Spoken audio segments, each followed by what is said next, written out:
नमस्कार, आवाज समाचार देख रहे हैं आप और आपके साथ मैं हूं स्मिता रिशाल। वक्त हो गया 5 बजे की तमाम अहम और बड़ी खबरों का, जिस पर करेंगे नजर। लेकिन उससे पहले नजर इस वक्त की हेडलाइंस पर। गृह मंत्री अमित शाह के अरुणाचल दौरे पर चीन ने जताया ऐतराज, तो शाह ने अपने ही अंदाज में दिया जवाब। कहा, आज किसी की हिम्मत नहीं भारत की तरफ कोई बुरी निगाह डाले। वाइब्रेंट विलेज प्रोग्राम को किया लॉन्च। बीजेपी का राहुल गांधी पर विदेश व्यापारियों के साथ मिलकर भारत को कमजोर करने का आरोप। रविशंकर प्रसाद ने पूछा, विदेश जाकर किससे मिलते हैं राहुल। राजस्थान कांग्रेस में फिर से सचिन और गहलोत में टकराव। सचिन पायलट ने फिर खोला सीएम गहलोत के खिलाफ मोर्चा। भ्रष्टाचार के खिलाफ वादा खिलाफी का आरोप। इस साल अनुमान से कम बरसेंगे बादल। प्राइवेट एजेंसी स्काईमेट का अनुमान। कहा, सामान्य से 90 से 95% तक कम हो सकती है बारिश। एल नीनो का दिखेगा असर। सूखा पड़ने के 20% है आसार। सेंसेक्स निफ्टी लगातार छठे दिन बढ़त पर बंद। Reality, PSC, energy, auto, IT और मेटल चमके। बैंकिंग, एफएमसीजी शेयरों पर रहा दबाव। 24 घंटे में देश में करीब 6000 नए कोरोना केस। देश भर में अलर्ट। सभी राज्यों में आज से 2 दिन तक अस्पतालों में मॉक ड्रिल। स्वास्थ्य मंत्री ने लिया दिल्ली के राम मनोहर लोहिया अस्पताल का तैयारियों का जायजा। एक्टिव मरीजों की संख्या 35000 के पार। अमृतपाल केस में पुलिस को बड़ी कामयाबी। पंजाब पुलिस के ऑपरेशन से होशियारपुर से मिली पप्पलप्रीत गिरफ्तार। पप्पलप्रीत के साथ ही भागा था अमृतपाल।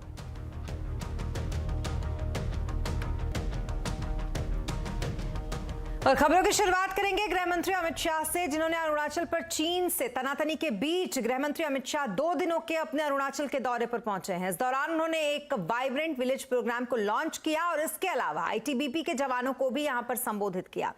गृह मंत्री अमित शाह ने कहा कि आज किसी की हिम्मत नहीं है कि भारत की तरफ कोई बुरी निगाह डाले। चीन ने गृह मंत्री अमित शाह के अरुणाचल के इस दौरे पर ऐतराज जताया था, जिसके बाद अपने ही अंदाज में आज अमित शाह ने उन्हें जवाब दिया। मित्रों, मोदी जी ने 3 स्तर पर काम चालू किया। उत्तर पूर्व में उत्तर पूर्व की अभूतपूर्व सांस्कृतिक विरासत का संरक्षण किया। विवादों को शांत कर शांति की स्थापना की। 8000 से ज्यादा उग्रवादी सरेंडर कर चुके हैं 9 साल में। ये बहुत बड़ी उपलब्धि है। और 2014 की तुलना में कहे तो 2022 में हिंसा में 67% की कमी आई है। सुरक्षा बलों के हताहत होने में 60% की कमी आई है। और नागरिकों की मौत में 83% की कमी आई है। और ये बहुत बड़ी उपलब्धि है। अब बात राहुल गांधी की। राहुल गांधी एक बार फिर से बीजेपी के निशाने पर आ गए हैं। अब बीजेपी ने राहुल गांधी पर विदेशी व्यापारियों के साथ मिलकर देश को कमजोर करने का आरोप लगाया है। दरअसल कांग्रेस छोड़ चुके वरिष्ठ नेता गुलाम नबी आजाद ने रविवार को एक बयान दिया था, जिसमें उन्होंने कहा था कि राहुल गांधी विदेशों में अनवांटेड बिजनेसमैन से मिलते हैं। यही नहीं, उन्होंने ये भी कहा था कि गांधी परिवार हमेशा से ही ऐसे व्यापारियों के साथ जुड़ा रहा है। गुलाम के इस बयान के बाद बीजेपी राहुल गांधी से सवाल पूछ रही है। राहुल बताएं कि वो विदेश जाकर किससे मिलते हैं, ये बीजेपी के सवाल है। इससे एक बड़ा सवाल उठता है कि राहुल गांधी हर 4-5 महीने के बाद विदेश जाते हैं। किससे मिलते हैं राहुल गांधी जी? क्योंकि बाकी तो जाते हैं तो क्या क्या बोलते हैं कि भारत के लोकतंत्र पर ही सवाल करते हैं, वो चर्चा हम लोग कर चुके हैं। लेकिन राहुल गांधी किससे मिलते हैं? ये अनडिजायरेबल बिजनेसमैन कौन है? ये देश जरूर जानना चाहेगा। और हम चाहेंगे कि ये बात सच्चाई देश के सामने आनी चाहिए कि राहुल गांधी जी जब भी विदेश जाते हैं तो किस तरह के अनडिजायरेबल एलिमेंट से, बिजनेसमैन से, अवांछनीय बिजनेसमैन से वो मिलते हैं और उनके मिलने का एजेंडा क्या होता है। अदानी मामले पर जेपीसी की मांग को गलत बताने वाले शरद पवार ने अब पीएम की डिग्री मुद्दे को भी गैर जरूरी बताया है। क्या होगा इसका विपक्ष की राजनीति पर असर? आज आवाज अड्डा में इसी पर करेंगे बड़ी चर्चा शाम 7:57 पर। और अब बात राजस्थान की, जहां पर कांग्रेस नेता सचिन पायलट ने एक बार फिर से बगावती तेवर अपना लिए हैं। पायलट ने गहलोत पर भ्रष्टाचार के खिलाफ वादा खिलाफी का आरोप लगाया है और अपनी ही सरकार के खिलाफ अनशन का उन्होंने ऐलान भी कर दिया है, जिससे कि एक बार फिर से पार्टी का संकट जो है वो राजस्थान में गहरा गया है। हालांकि इस मामले में पार्टी आलाकमान गहलोत के पक्ष में नजर आ रहे हैं और ऐसा इसलिए कहा जा रहा है क्योंकि कांग्रेस अध्यक्ष मल्लिकार्जुन खड़गे से मिलने के बाद कांग्रेस के वरिष्ठ नेता जयराम रमेश ने बयान जारी किया, जिसमें उन्होंने कहा कि किसी भी अनुशासनहीनता को चाहे वो कोई भी करे उसे बर्दाश्त नहीं किया जाएगा। तो वहीं सचिन पायलट धरने की बात पर फिलहाल अड़े हुए हैं।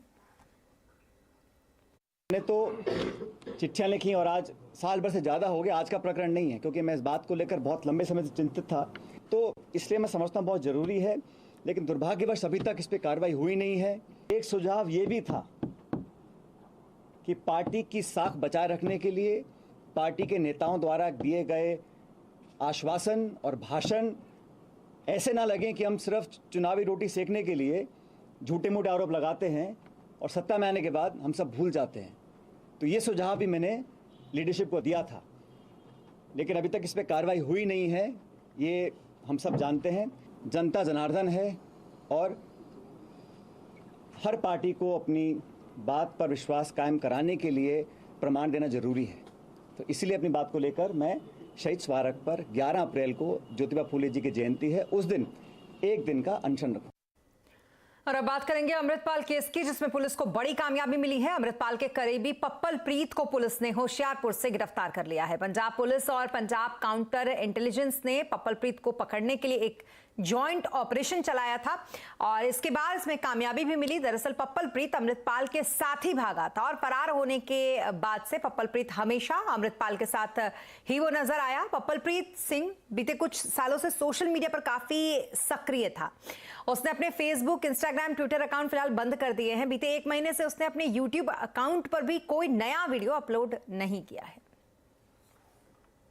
और अब बात करेंगे मानसून की, जिसको लेकर इस बार चिंताएं बढ़ गई हैं। दरअसल प्राइवेट एजेंसी स्काईमेट ने कहा है कि इस साल बारिश औसत से कम होगी, सूखे का संकट भी आ सकता है। स्काईमेट के मेट्रोलॉजी और क्लाइमेट चेंज विभाग के प्रेसिडेंट जेपी शर्मा का कहना है कि इस साल अल नीनो की वजह से मानसून अनुमान से कम रह सकता है। अल नीनो आने वाला है और अभी भी वो डेवलप कर रहा है। ये शुरुआती दौर है अभी उसका। अभी जब तक मानसून शुरू होगा हमें फुल फ्लैश जो एल नीनो है वो लगभग उसके दूसरे हाफ में देखने को मिलेगा। लेकिन एल नीनो कंडीशन बन रही है और जैसा कि हमने पहले भी देखा हुआ है कि एल नीनो जो है मानसून के लिए अच्छा साबित नहीं होता है। लगभग 80% केस में तो हमें या ड्राउट या बिलो नॉर्मल रेनफॉल होता है। उसके चलते हालांकि दूसरी कंडीशन भी है, उसकी कंडीशन है, दूसरा डेटा है, वो सब कुल मिला के ही मानसून फोरकास्ट बनता है और उसको मिला के ही हमारा जो अनुमान है कि ये बिलो नॉर्मल का मतलब है 90 से 95% जो लॉन्ग पीरियड एवरेज है उसका रेनफॉल होने की संभावना है। यानी कि मानसून को लेकर कुछ अच्छी खबर नहीं है और इस खबर को डिटेल से समझने के लिए हमारे साथ हमारे संवाददाता असीम मनचंदा बने हुए हैं। असीम, बताएं जरा, बारिश को लेकर इस बार तो चिंता बढ़ गई है, ऐसा दिख रहा है कि सामान्य से कम मानसून जो है वो रहने का अनुमान है। देखिए, अगर मैं पिछले 5 साल की बात करूं तो भारत में मानसून सामान्य रहा है, लेकिन इस बार स्थिति में थोड़ी सी गड़बड़ी हो सकती है। इस बार अल नीनो हो सकता है, जिसका ये मतलब है कि इस बार सूखा पड़ सकता है। अगर मैं प्राइवेट फोरकास्टर स्काईमेट की बात करूं तो स्काईमेट ने अनुमान लगाया है कि इस बार जो मानसून का पीरियड है, जो कि जून से लेकर के सितंबर तक का होता है, 4 महीने के इस पीरियड के अंदर लॉन्ग पीरियड एवरेज रेनफॉल 94% रह सकती है और इसमें डेविएशन है 4% का डेविएशन हो सकता है। ये भी बता दूं कि अगर 90% से कम रेनफॉल होती है तो इसको सूखा माना जाता है। जो प्राइवेट फोरकास्टर स्काईमेट है उसके मुताबिक 40% ऐसे चांस है कि जो मानसून है वो सामान्य से कम रहेगा, जबकि 20% ऐसे चांस है जबकि इस बार सूखा हो सकता है। हालांकि जो मौसम विभाग है उसने अभी तक अपना अनुमान जारी नहीं किया है। मौसम विभाग 15 अप्रैल को अपने आंकड़े जारी करेगा, तब देखना होगा कि मौसम विभाग किस तरह का इसका अनुमान लगाता है। लेकिन बहुत सारे फोरकास्टर और ग्लोबल मॉडल ये प्रेडिक्ट कर चुके हैं कि ये साल अल नीनो का हो सकता है, यानी कि इस साल सूखा पड़ सकता है। तो आने वाले दिनों में स्थिति इसको लेकर के काफी गंभीर हो सकती है। जी, बहुत शुक्रिया तमाम डिटेल्स के लिए आपका असीम। और मानसून के अलावा कोरोना को लेकर भी फिक्र लगातार बढ़ती जा रही है। रोजाना 5000 से ज्यादा मामले कोरोना के सामने आ रहे हैं। एक बार फिर से करीब 6000 मामले 24 घंटे में सामने आए हैं। तो वहीं अगर एक्टिव केस की बात करें तो इसकी संख्या 35000 के करीब पहुंच चुकी है। सरकार भी इसको लेकर अब अलर्ट में आ गई है। अलर्ट मोड पर सभी राज्यों में इंतजाम इसके पुख्ता किए जा रहे हैं। तो वहीं आज से 2 दिन की मॉक ड्रिल भी शुरू हो गई है। खुद स्वास्थ्य मंत्री मनसुख मांडविया ने आज दिल्ली में तैयारियों का जायजा लिया। आप भी देखें। दरअसल देश के सरकारी और निजी दोनों ही अस्पतालों में मॉक ड्रिल चल रही है। केंद्रीय मंत्री मनसुख मांडविया भी मॉक ड्रिल का जायजा लेने के लिए दिल्ली के राम मनोहर लोहिया हॉस्पिटल पहुंचे थे। जानकारी दे रही हैं यहां से हमारी संवाददाता दीपाली नंदा। देश में कोविड के बढ़ते मामलों के मद्देनजर आज और कल यानी 10 और 11 तारीख को देश भर में मॉक ड्रिल की जा रही है। इस वक्त मैं मौजूद हूँ राम मनोहर लोहिया हॉस्पिटल में, जहां पर खुद स्वास्थ्य मंत्री मनसुख मांडविया पहुंचे हैं और जायजा ले रहे हैं यहाँ पर किस तरह से कोविड से निपटने के लिए तैयारी की गई है। अभी जहाँ पर मनसुख मांडविया मौजूद हैं वो है कोविड जांच केंद्र। यहाँ पे स्क्रीनिंग सेंटर बनाया गया है। इसी का ही जायजा इस वक्त स्वास्थ्य मंत्री ले रहे हैं। साथ ही साथ चाहे वो ऑक्सीजन की सप्लाई हो, कोविड वार्ड्स हो, इन सब का जायजा मंत्री लेंगे। मैं आपको बता दूं कि पिछले 3 से 4 हफ्तों में जो कोविड का ग्राफ है देश में बढ़ता हुआ नजर आया है। यही वजह है कि कितने तैयार हैं। अगर हम ग्राउंड पर बात करें, इसी के लिए यहाँ पर मॉक ड्रिल की जा रही है और स्वास्थ्य मंत्री खुद यहाँ पर मौजूद है। अगर आज की बात करें तो आज भी देश भर में 5800 से ज्यादा नए केसेस आए हैं और वहीं एक्टिव केसेस की संख्या की बात की जाए तो ये 35,000 का आंकड़ा पार कर चुकी है। तो आज और कल 2 दिन देश भर में मॉक ड्रिल की जाएगी और मनसुख मांडविया खुद यहाँ पर इन तमाम तैयारियों का जायजा ले रहे हैं। दीपाली नंदा, दिल्ली। और अब बात करेंगे बाजार की, जहां टाटा मोटर्स के रिजल्ट और रियलिटी सेक्टर में तेजी से बाजार में आज जोश दिखा। सेंसेक्स निफ्टी लगातार छठे दिन बढ़त पर आज बंद हुए। सेंसेक्स 14 अंक चढ़कर 59,847 पर बंद हुआ। तो वहीं निफ्टी की अगर बात करें तो ये 25 अंक चढ़कर 17,624 पर आज बंद हुआ। आज सबसे ज्यादा बढ़त रियलिटी, पीएससी, एनर्जी शेयरों में रही। मार्केट का पूरा एक्शन समझने के लिए चलते हैं सुमित के पास। सुमित, सबसे पहले तो बताइए आज किस तरीके की हाईलाइट्स क्या रहे बाजार के? देखिए, आज सबसे पहले तो जो मूव रहा वो रहा इंडेक्स के टॉप गेनर्स में टाटा मोटर्स में। नंबर्स के बाद जोरदार तेजी यहां आई। 5.5% का उछाल। एक समय पर ये शेयर करीब 7% तक तेजी में था। ओएनजीसी 4.5% ऊपर, अदानी एंटरप्राइज 2.5% ऊपर, ग्रासिम करीब 2.5% तेजी यहां बनते हुए दिखाई पड़ी। निफ्टी गिरने वाले शेयरों में आज बजाज फाइनेंस 2% नीचे, टाटा कंज्यूमर 1.5% नीचे, एचयूएल 1.25% नीचे और एशियन पेंट्स करीब 1%, 1.25% के आसपास की बिकवाली यहां आते हुए दिखाई पड़ी।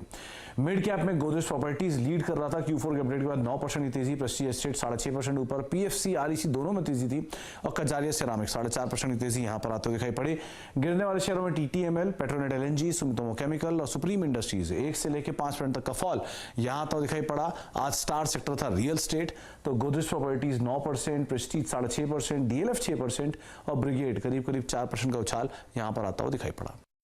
जी, बहुत शुक्रिया तमाम डिटेल्स के लिए आपका सुमित। और बाजार के बाद अब बात जीएसटी की, जहां जीएसटी कारोबारियों के लिए एक राहत की खबर है। अब 1 महीने के इनपुट टैक्स क्रेडिट को आसानी से दूसरे महीने के बकाया जीएसटी से एडजस्ट किया जा सकता है। हमें जानकारी मिली है कि सरकार ऐसे कारोबारियों के लिए जल्द ही रिकॉन्सिलेशन लेजर की सुविधा शुरू करने जा रही है। सुविधा जून से ये शुरू हो सकती है। इस पर डिटेल लेते हैं। आलोक प्रियदर्शी इस वक्त हमारे साथ हैं, उनसे।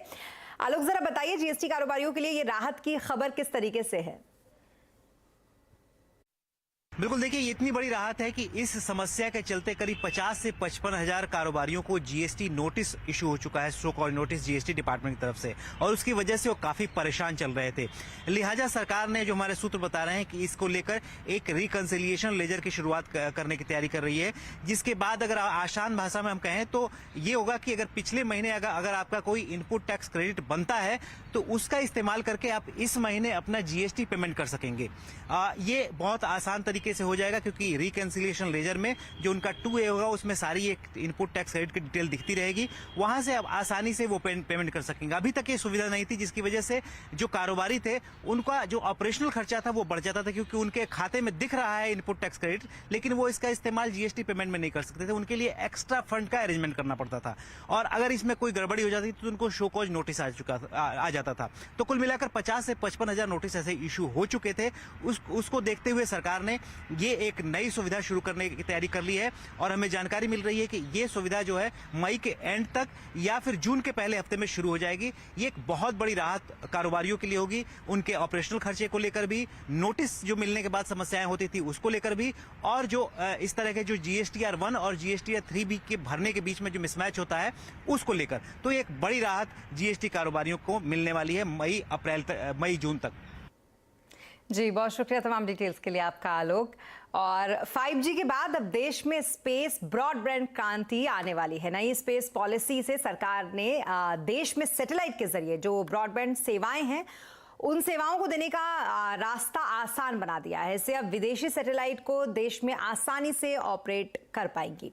इस खबर पर ज्यादा डिटेल के लिए हमारे साथ हैं असीम मनचंदा। असीम, सबसे पहले तो ये बताइए कि ये स्पेस ब्रॉडबैंड क्रांति है क्या?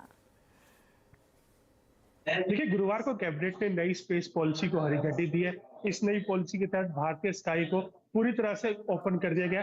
पहले इस पर इसरो और उसके कमर्शियल आर्म अंतरिक्ष का अधिकार था, लेकिन अब एक रेगुलेटरी बॉडी बनाई गई है इन स्पेस, उसको ज्यादा अधिकार दिए गए हैं। इन स्पेस जितनी भी कंपनियां उनके साथ टाई अप कर सकती है। एक market, open market access satellite services देने वाली कंपनियों को दे सकती है। खासतौर की बहुत सारी कंपनियां जो सैटेलाइट ब्रॉडबैंड सेवा देने की तैयारी कर रही है। इसमें सबसे पहले नाम स्टारलिंक का है, दूसरा नाम वनवेब का है, तीसरा रिलायंस जो है और चौथी कंपनी नेल्को है। ये चारों कंपनियां भारत की स्पेस में सर्विसेज देने की तैयारियां कर रही हैं। 2 कंपनियों को ऑलरेडी पहले ही लाइसेंस मिल चुका है, 2 कंपनियां कतार के अंदर है। एक बार इन सब कंपनियों को लाइसेंस मिल जाता है और साथ साथ मार्केट एक्सेस जिस तरह से नई पॉलिसी के साथ इनको मिल जाएगा, तो जल्दी ही भारत में ब्रॉडबैंड सैटेलाइट स्पेस के ऊपर सर्विसेज शुरू कर सकता है। खासतौर पर जो दूर दराज के इलाके हैं जहाँ पर किसी भी तरह से केबल पहुंचाना आसान नहीं है, वहां पर ये सैटेलाइट ब्रॉडबैंड सर्विसेज सैटेलाइट के जरिए आसानी से दी जा सकती है। और सैटेलाइट स्पेस पॉलिसी के जरिए इसका पूरा स्पेस खुल गया, रास्ता एक नया खुल गया है। जी, बहुत शुक्रिया तमाम डिटेल्स के लिए आपका असीम। और बेमौसम बारिश ने कैसे बिगाड़ा है आम का स्वाद, बताएंगे पूरी खबर ब्रेक के बाद।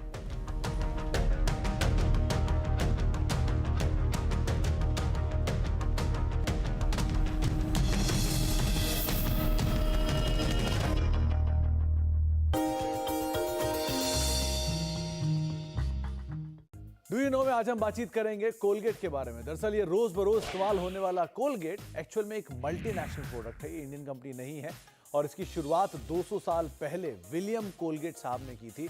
दरअसल कोलगेट ने टूथपेस्ट कारोबार में जो फोरे है, यानी कि वो कारोबार की जो शुरुआत है, वो विलियम कोलगेट साहब के डिमाइस के 16 साल बाद शुरू की थी। उससे पहले 10 साल तक कोलगेट जो था वो परफ्यूम्स के कारोबार में था और परफ्यूम बेचने और बनाने के कामकाज के अंदर ये काफ़ी एग्रेसिवली कामकाज करता था। इसके अलावा कुछ और इंटरेस्टिंग फैक्ट्स में, कोलगेट शुरुआती कारोबार में जो अपना टूथपेस्ट है वो कुछ जार्स के जरिए बेचता था, लेकिन वहाँ से लेके आज तक का सफ़र ऐसा है कि आज कोलगेट दुनिया भर में 40% मार्केट शेयर ओन करता है, यानी कि दुनिया की आधी आबादी करीब करीब कोलगेट के प्रोडक्ट को इस्तेमाल करती है। इसके अलावा कुछ और इंटरेस्टिंग फैक्ट्स में एक फैक्ट ये भी है, कोलगेट का कामकाज तो करीब 200 देशों में है, लेकिन कोलगेट महज 2 देशों में ही लिस्टेड है, जिसमें एक है US और दूसरा है भारत। तो कुछ ऐसे इंटरेस्टिंग फैक्ट आपके लिए कोलगेट के लिए, साथ ही साथ कुछ और फैक्ट लेकर आगे भी हम आते रहे।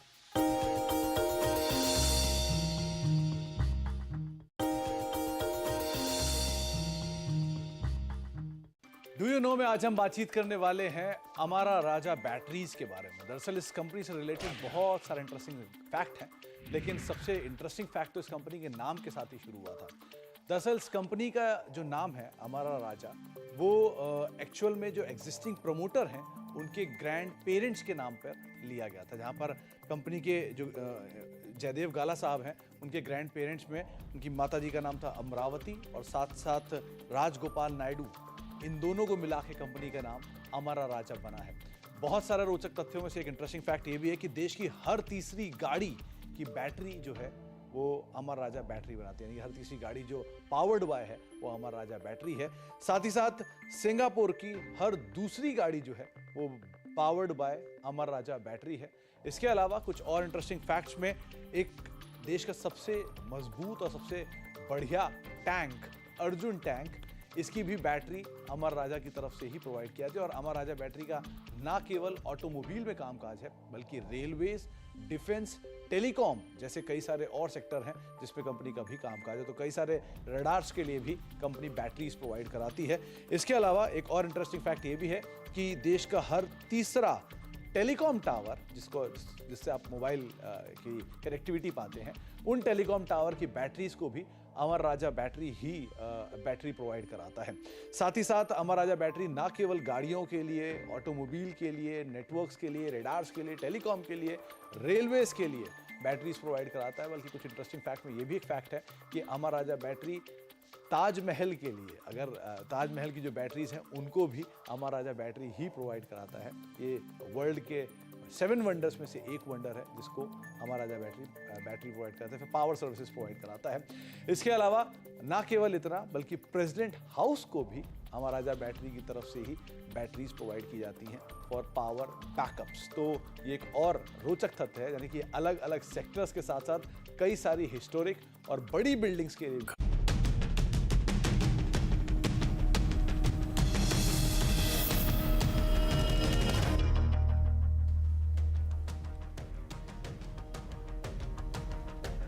अब ब्रेक के बाद एक बार फिर आपका स्वागत है। इस हफ्ते से नतीजों का मौसम शुरू हो रहा है। इस अग्नि परीक्षा में सबसे पहला नंबर आएगा टीसीएस का और इन्फोसिस का। चौथी तिमाही कैसी रहेगी आईटी कंपनियों के लिए, बताने के लिए हमारे साथ हैं आशीष वर्मा, बता रहे हैं किस तरीके की रहेगी इन कंपनियों की चौथी तिमाही। जी हां, इस हफ्ते से ऑफिशियली इंडिया इंक के रिजल्ट सीजन की शुरुआत हो जाएगी, जब आईटी दिग्गज टीसीएस और इन्फोसिस अपने तिमाही रिजल्ट्स घोषित करेंगे। और काफी दिक्कत भरा समय है। हम सब जानते हैं यूएस में रीजनल बैंक्स को लेकर इश्यूज, या यूरोप में क्रेडिट स्विस को लेकर दिक्कतें। इसके चलते बैंकिंग, फाइनेंशियल सर्विसेज जो कारोबार है, जो वर्टिकल है, वो इंपैक्टेड है। ऐसे में क्लाइंट्स कितने कॉशियस हैं ग्रोथ को लेकर, ऐसे में क्लाइंट्स कितना ज्यादा समय ले रहे हैं डिसीजन लेने में, ये सब इंपॉर्टेंट होगा जानना और भापना।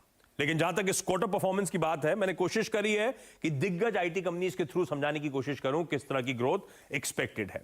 एक म्यूटेड क्वार्टर होगा। जब मैं म्यूटेड कह रहा हूं तो यानी कि सॉफ्ट सा, ठंडा, फीका क्वार्टर होगा।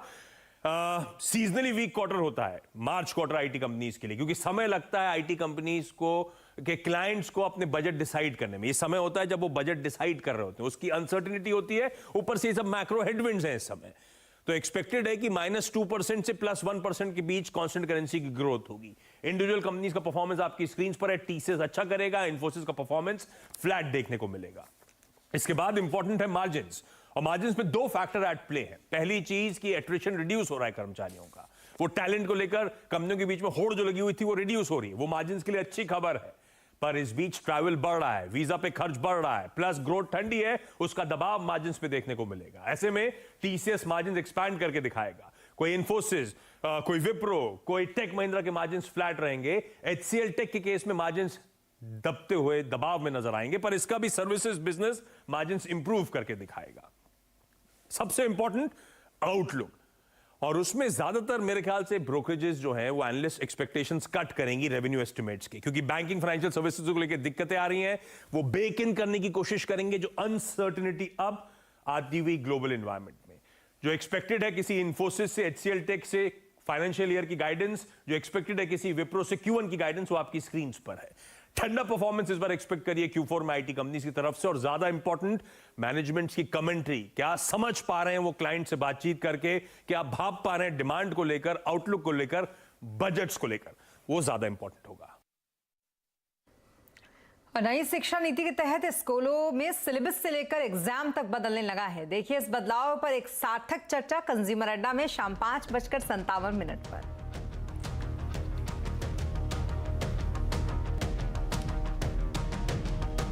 और इसी के साथ इस बुलेटिन में फिलहाल इतना ही, लेकिन खबरों पर लगातार अपडेट के लिए आप बने रहें सीएनबीसी आवाज के साथ। नमस्कार।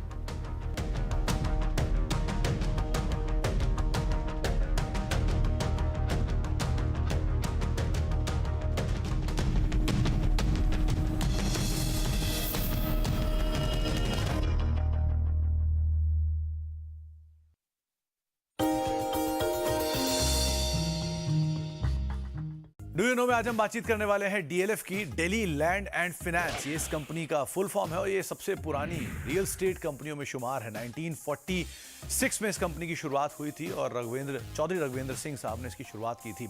कुछ इंटरेस्टिंग फैक्ट ये भी है कि दिल्ली में जो बहुत ही प्रोमिनेंट एरियाज हैं, जैसे कि ग्रेटर कैलाश, हौस खास, साउथ टेक्स, शिवाजी पार्क, ये कुछ ऐसे एरियाज हैं जिनको डीएलएफ ने ही डेवलप किया था।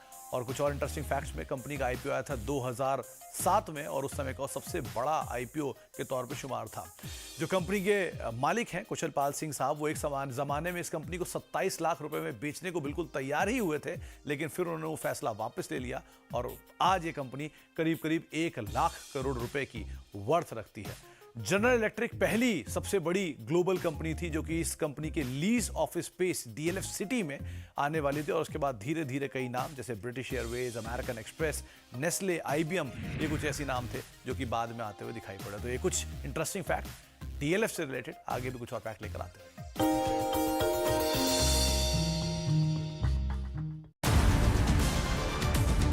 सीएनबीसी आवाज है बजट का असली डेस्टिनेशन। सीएनबीसी आवाज की बजट मेगा कवरेज का यूट्यूब पर दबदबा।